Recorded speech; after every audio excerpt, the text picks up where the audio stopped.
Son in law, son in law অর্থ হচ্ছে জামাই, সন ইন ল ইন জামাই। সিস্টার ইন ল শালি ভ্রাতৃত্ববধূ, সিস্টার ইন ল শালি বা ভ্রাতৃত্ববধূ। ব্রাদার ইন ল ভাসুর শ্যালক, ভাসুর বা শ্যালক বা শালা। হাল্প ব্রাদার, হাল্প ব্রাদার সৎ ভাই। হাফ ব্রাদার আপনি হাফ বলতে পারেন। হাফ সিস্টার সৎ বোন, হাফ সিস্টার সৎ বোন, half sister.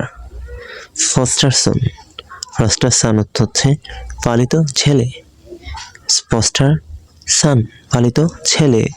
Foster daughter, foster daughter পালিত কন্যা, ফস্টার ডটার পালিত কন্যা। Foster father,